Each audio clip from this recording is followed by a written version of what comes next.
구독자 여러분 안녕하세요. 건강박사입니다. 오늘은 몸보신 하려다 독이 되는 최악의 음식 조합 10가지를 소개하겠습니다. 오늘은 내용이 길지만 오늘 저와 공부하신 건강 상식으로 주변 지인들과 가족을 챙기고 구독자분들도 지인들에게 건강박사가 되어보는 건 어떨까요? 시작해 보겠습니다. 집중해 주세요. 장어와 복숭아, 10만 원짜리 보양식이 설사약으로 변하는 30분의 마법.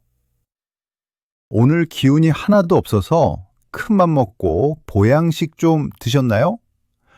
보양식 하면 단연 1순위, 노릇하게 구워진 장어구이죠. 한 점 딱 입에 넣으면 고소한 기름기가 쫙 퍼지면서 이제 좀 살 것 같다 싶잖아요. 그런데 말입니다. 기분 좋게 식사를 마치고 후식은 뭐가 좋을까 고민하다가 향긋하고 시원한 복숭아를 선택하는 순간 여러분의 장 속에서는 그야말로 대재앙이 시작됩니다. 딱 30분이면 결판이 나요. 왜 이렇게까지 겁을 주냐고요? 이건 단순한 속설이 아니라 아주 치밀한 화학 반응 때문입니다. 장어는 일반 생선과는 차원이 다릅니다. 지방 함량이 무려 20%가 넘는 지방 폭탄이에요. 우리 몸이 이 엄청난 기름기를 소화하려면 췌장에서 리파제라는 지방분해 효소를 정말 영혼까지 끌어모아 풀가동해야 합니다. 이 효소가 지방을 아주 미세한 입자로 잘게 부셔야 우리 몸이 에너지를 흡수하는데 이때 복숭아 속에 든 유기산이 난입합니다. 이 산성 성분이 장내 pH 농도를 순식간에 바꿔버리면서 리파제의 활동을 강제 정지시켜버려요. 쉽게 말해 소화효소가 노조 파업을 선언하게 만드는 겁니다. 그럼 분해되지 못한 장어 기름은 어떻게 될까요? 장 점막을 사정없이 공격합니다. 장은 깜짝 놀라서 이 불청객 기름을 씻어내려고 주변 세포의 수분을 미친 듯이 끌어당기는데 이게 바로 그 무서운 삼투성 설사예요. 10만 원짜리 보양식을 먹었지만 정작 기운은 화장실에서 다 빼버리는 비극이 일어나는 거죠. 건강박사의 꿀팁입니다. 장어를 드신 날은 최소 4시간에서 5시간 동안은 복숭아를 근처에도 두지 마세요. 대신 따뜻한 생강차나 매실청 한 잔을 적극 권장합니다.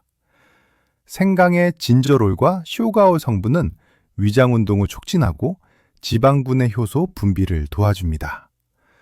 만약 복숭아의 달콤함이 너무 그립다면 장어를 먹기 전에 드시는 것이 그나마 낫습니다. 하지만 가장 좋은 건 아예 다른 날 드시는 거예요. 보양식을 설사약으로 만들지 마세요. 아셨죠? 도라지와 돼지고기. 기관지 지키려다 고기 기름에 포로가 된 사포닌. 요즘 목이 칼칼하고 가래 끼는 분들 참 많으시죠? 이럴 때 우리 조상님들이 찾던 최고의 천연약재가 바로 도라지입니다. 도라지의 그 쌉싸름한 맛, 그게 바로 그 트리테르페노이드계 사포닌인데 이게 기관지 점막의 점액 분비를 촉진해서 미세먼지나 세균을 걸러주는 천연 공기청정기 필터 역할을 하거든요. 그런데 이 도라지를 고소한 삼겹살이랑 같이 구워 드시는 분들 우리 주변에 정말 많습니다. 맛은 최고죠. 하지만 영양학적으로는 잔인한 배신이 일어납니다. 사포닌이라는 친구는 성질이 아주 독특해요. 물과도 친하고 기름과도 친한 양친매성을 띠는데 특히 기름진 환경을 만나면 그 속으로 쏙 숨어버리는 소수성 결합을 합니다. 돼지고기의 진한 포화지방을 만나는 순간 사포닌이 고기 기름 입자 속으로 포로처럼 갇히는 거예요. 이걸 전문 용어로 미셀 형성이라고 합니다. 원래는 기관지 점막으로 가서 나를 지켜줘야 할 사포닌이 고기 기름에 꽉 묶인 채로 그대로 대변으로 직행합니다. 결국 도라지 향만 맡은 셈이고 내 몸에는 돼지고기의 나쁜 콜레스테롤만 남는 거죠. 기관지를 위해 먹은 정성이 고기 기름에 깨끗하게 씻겨 내려가는 순간입니다. 건강 박사의 꿀팁입니다. 도라지의 약효를 200% 누리고 싶다면 기름진 육류보다는 배와 함께 드시는 것이 정답입니다. 뱃속의 루테올린 성분은 도라지의 사포닌과 만나면 항염 효과가 극대화되어 기관지염 예방에 탁월한 시너지를 냅니다. 고기 요리에 도라지를 넣고 싶다면 고기를 먼저 볶아 기름을 충분히 뺀 뒤 마지막에 도라지를 넣어 살짝만 익히세요. 하지만 가장 좋은 방법은 도라지를 배즙이나 청으로 드시고 고기 드실 땐 양파와 부추를 곁들이는 것입니다. 시금치와 두부. 건강식단인 줄 알았는데 몸속에선 자갈을 굽는다?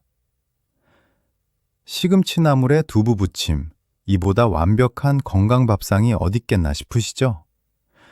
하지만 이 조합을 매일같이 즐기다가는 여러분의 몸속에서 소리 없이 돌이 구워질 수 있습니다. 거짓말 같죠? 이건 비뇨기과 의사들이 가장 경계하는 식단 중 하나입니다. 시금치에는 옥살산 성분이 가득하고 두부에는 응고제 역할을 하는 칼슘이 풍부하죠. 이 둘이 우리 몸속에서 만나면 아주 강력하게 결합해서 수산 칼슘이라는 딱딱한 결정을 만듭니다. 문제는 이 결정체가 물에 절대 녹지 않는다는 거예요. 이게 신장이나 요관에 걸리면 그 이름만 들어도 눈물이 쏙 빠진다는 요로결석이 되는 겁니다. 실제로 결석 환자의 성분을 분석해보면 80% 이상이 바로 이 시금치와 두부의 합작품인 수산 칼슘석이에요. 특히 체질적으로 결석이 잘 생기는 분들이나 가족력이 있는 분들은 이 조합이 독약이나 다름없습니다. 시금치의 옥살산이 칼슘과 만나면 영양 흡수가 안 되는 것은 물론이고 혈액을 타고 돌다가 신장에서 거름망을 막아버리기 때문이죠. 건강 박사의 꿀팁입니다. 그럼 시금치를 영영 못 먹나요? 아니요. 조리법 하나만 바꾸면 됩니다. 옥살산은 열에 약하고 물에 아주 잘 녹아요. 시금치를 생으로 드시지 말고 반드시 끓는 물에 소금을 살짝 넣어 뚜껑을 열고 충분히 데치세요. 그러고 나서 흐르는 찬물에 서너 번 꼭 헹궈내면 옥살산이 80% 이상 제거됩니다. 이때 참깨를 뿌려 드시는 것도 좋습니다. 참깨의 지방 성분이 남은 옥살산의 흡수를 방해해 주거든요.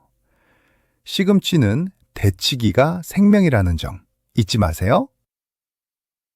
미역과 파, 뼈 튼튼해지려다 뼛속 칼슘까지 털리는 이유. 생일날 미역국 다들 좋아하시죠? 그런데 미역국 끓일 때 대파 송송 썰어 넣는 집 본 적 있으세요? 아마 거의 없으실 거예요. 그거 미역향 가릴까봐 안 넣는 거 아냐? 하시겠지만 사실 소름 돋는 영양학적 비밀이 숨어 있습니다.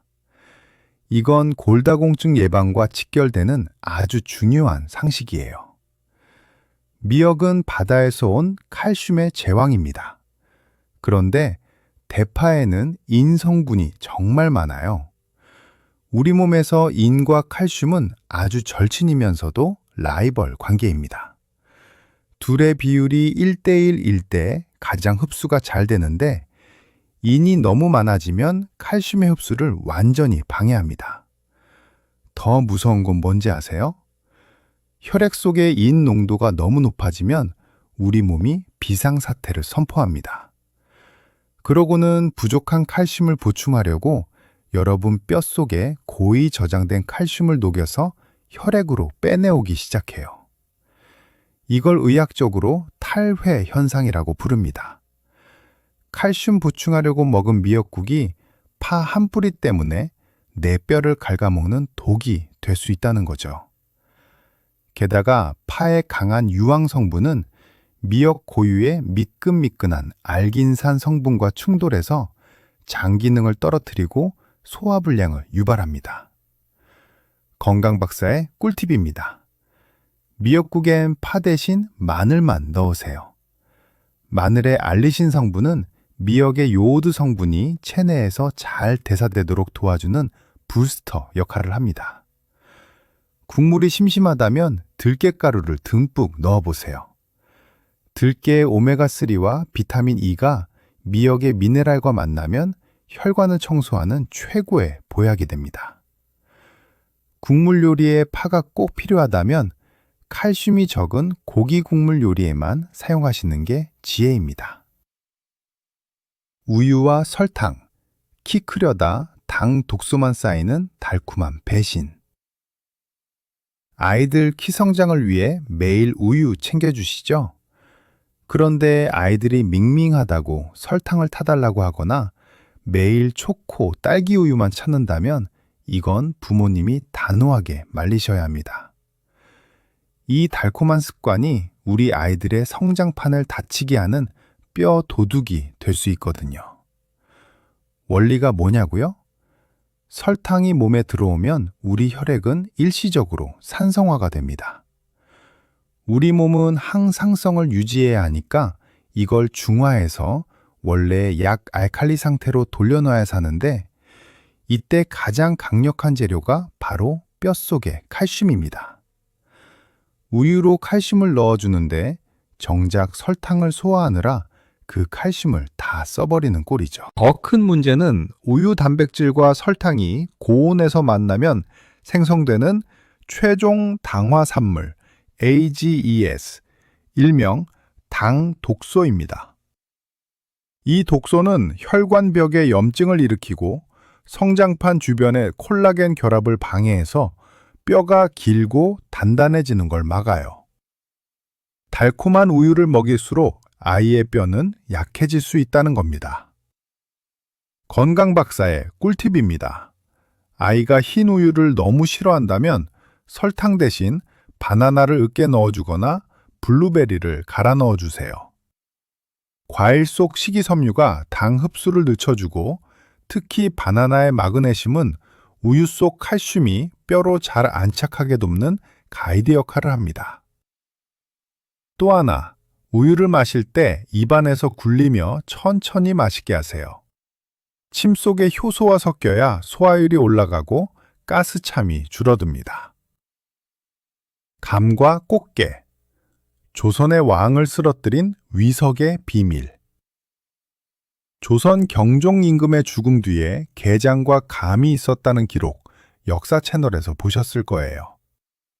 당시엔 독살설이 파다했지만 현대의학으로 분석해보면 이건 응식궁합이 부른 생물학적 참사에 가깝습니다. 이건 위장이 약한 분들이라면 정말 새겨들어야 할 이야기입니다. 꽃게는 고단백 식품이지만 부패 속도가 굉장히 빠르고 세균이 번식하기 딱 좋은 환경을 가지고 있어요. 그런데 여기에 감의 떫은 맛 성분인 탄닌이 가세합니다. 탄닌은 단백질을 아주 딱딱하게 응고시켜버리는 성질이 있어요. 위장 속에서 게 살덩어리가 탄닌과 만나 돌처럼 굳는 위석이 생기는 거죠. 소화가 안 되고 장에 정체된 게살은 어떻게 될까요? 체온 36.5도라는 따뜻한 위장 속에서 급격히 부패하기 시작합니다. 여기서 발생한 독소가 혈액으로 퍼지면 급성 폐혈증이나 식중독 쇼크가 오는 겁니다. 왕조차 견디기 힘들었던 고통이었을 거예요. 건강 박사의 꿀팁입니다. 게장이나 꽃게탕을 드셨다면 후식으로 감, 꽃감, 심지어 수정과도 피하세요. 최소 24시간 이상의 시간차를 두는 것이 안전합니다. 대신 매실차를 추천합니다. 매실의 유기산은 강력한 살균 작용을 해서 게장에 혹시 모를 세균을 잡아주고 위장 운동을 활성화합니다. 만약 게 요리를 먹고 속이 묵직하다면 생강 조각을 씹거나 무즙을 마시는 것도 위석 형성을 막는 데 큰 도움이 됩니다. 꿀과 홍차, 항산화의 꽃을 꺾어버리는 킬레이트의 족쇄. 우아하게 홍차 한 잔 마시면서 설탕 대신 몸에 좋은 꿀 한 스푼 넣으시는 분들 많으시죠? 꿀은 천연이니까 건강하겠지 하시겠지만 항산화 효과를 기대하고 홍차를 마시는 거라면 이건 0점짜리 조합입니다. 돈 낭비, 영양 낭비예요. 홍차의 핵심은 노화를 방지하고 혈관을 깨끗하게 하는 강력한 항산화제인 카테킨이죠. 그런데 꿀 속에는 우리 몸에 꼭 필요한 철분이 들어 있습니다. 문제는 이 카테킨과 철분이 만나면 자석처럼 서로 착 달라붙어서 탄닌산철이라는 거대한 화합물을 만들어버린다는 겁니다. 이걸 전문 용어로 킬레이트 결합이라고 해요. 이 덩어리는 입자가 너무 커서 우리 장 점막의 미세한 흡수 구멍을 통과하지 못합니다. 결국 홍차의 항산화 효과도 못 보고 꿀의 귀한 철분도 다 버리는 셈이죠. 몸 안에서 쓰레기를 만드는 꼴입니다. 건강 박사의 꿀팁입니다. 홍차 본연의 효능을 누리고 싶다면 꿀 대신 레몬을 넣으세요. 레몬의 비타민C는 홍차의 카테킨이 산화되는 것을 막고 체내 흡수율을 5배 이상 높여주는 부스터 역할을 합니다. 꿀은 아침에 일어나 미지근한 물에 타서 단독으로 드시거나 철분이 없는 요거트에 섞어 드시는 게 가장 좋습니다. 홍차의 단맛이 꼭 필요하다면 스테비아나 소량의 올리고당을 활용해 보세요. 인삼과 커피, 심장에 채찍질을 가하는 교감신경의 폭주. 피곤에 찌든 현대인들의 루틴, 홍삼 한 포 쭉 들이키고 바로 아이스 아메리카노 한 잔 마시기. 여러분, 이건 우리 몸에 에너지를 주는 게 아니라 가혹한 채찍질을 가하는 행위입니다. 밤에 가슴이 두근거려서 잠 못 이룬 적 없으셨나요? 인삼의 진세노사이드는 우리 몸의 대사를 활성화해서 기운을 북돋죠. 그런데 커피의 카페인은 중추신경을 각성시켜 억지로 뇌를 깨웁니다. 이 두 성분이 한꺼번에 몸에 들어가면 교감신경이 폭주하기 시작해요. 평소보다 심장이 훨씬 더 빨리 뛰는 빈맥이 오거나 혈압이 급상승해서 뒷목이 뻣뻣해지는 증상이 나타날 수 있습니다. 특히 갱년기 여성이거나 혈압약을 드시는 분들에게 이 조합은 보약이 아니라 응급 실행 티켓이 될 수 있어요. 내 몸을 위한다는 정성이 내 심장을 망치게 해서는 안 되겠죠? 건강 박사의 꿀팁입니다. 인삼이나 홍삼은 드셨다면 카페인 섭취는 최소 4시간에서 6시간의 간격을 두세요. 몸이 인삼 성분을 충분히 대사한 뒤에 커피를 마시는 것이 안전합니다. 만약 아침에 도저히 정신이 안 들어서 두 가지가 다 필요하다면 커피 대신 대추차를 드셔보세요. 대추는 인삼과 궁합이 아주 좋을 뿐만 아니라 천연 진정제 성분이 있어 카페인 없이도 맑은 정신을 갖게 도와줍니다. 건강은 서두른다고 얻어지는 게 아닙니다. 오이와 당근, 비타민C를 저격하는 암살자 아스코르비나아제. 도시락 쌀 때 오이랑 당근은 세트로 예쁘게 깎아 담으시죠. 색 조합은 최고지만 영양학적으로는 비타민 파괴 현장을 실시간으로 지켜보는 것과 같습니다. 당근을 자르거나 껍질을 벗기는 순간 비타민C를 파괴하는 암살자 효소인 아스코르비나아제가 깨어나거든요. 이 효소는 오이 속에 풍부한 비타민C를 산화시켜서 무용지물로 만들어버립니다. 입에 들어가기도 전에 영양가 70%가 사라지는 거죠. 특히 비타민C는 항바이러스나 피로회복에 필수적인데 당근과 같이 먹으면 그냥 수분만 섭취하는 꼴이 됩니다. 하지만 이 암살자에게도 치명적인 약점이 있습니다. 바로 산과 열입니다. 건강 박사의 꿀팁입니다.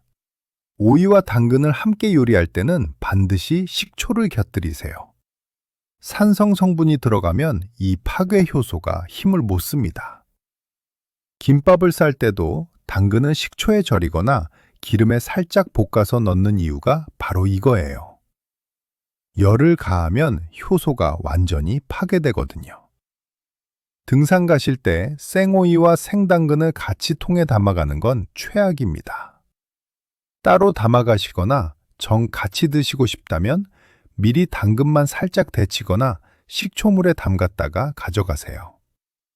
작은 조리법 차이가 여러분의 면역력을 지킵니다. 소고기와 버터, 혈관을 기름으로 코팅하는 치명적인 만찬. 유명 셰프들이 스테이크를 구울 때 버터를 크게 넣고 녹은 기름을 고기에 계속 끼얹는 장면 보신 적 있죠? 풍미는 예술이지만 혈관 건강 측면에서 보면 이건 혈관 시한폭탄을 제조하는 것과 같습니다. 이건 고혈압이나 고지혈증이 있는 분들이라면 절대 따라해서는 안 되는 방식입니다. 소고기 지방은 포화지방이고 버터 역시 동물성 포화지방의 결정체죠.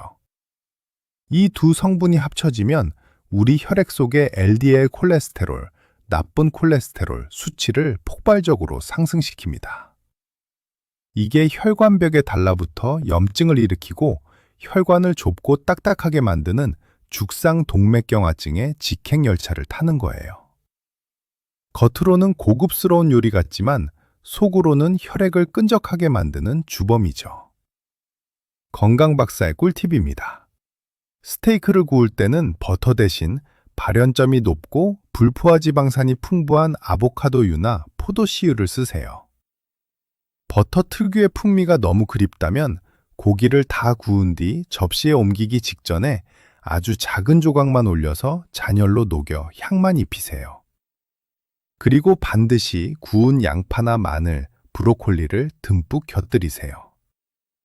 채소의 식이섬유가 나쁜 지방의 흡수를 일부 차단하고 혈관을 보호해줍니다. 오늘 이 10가지 이야기 꼭 기억하시고 더 똑똑하고 건강하게 드시길 바랍니다. 오늘 이야기가 정말 길었죠? 하지만 이 상식들을 하나하나 실천하신다면, 공유해 주신다면 구독자분들과 가족들의 식탁이 진짜 보약이 될 겁니다. 내용이 도움되셨다면 주변 소중한 분들께도 공유해 주시고 더 궁금한 음식궁합이 있다면 댓글 남겨주세요. 구독자분들 영상 재미있게 보셨다면 구독과 좋아요 부탁드립니다. 여러분의 구독과 좋아요가 다음 영상의 양질의 컨텐츠를 만드는데 큰 힘과 응원이 됩니다. 감사합니다.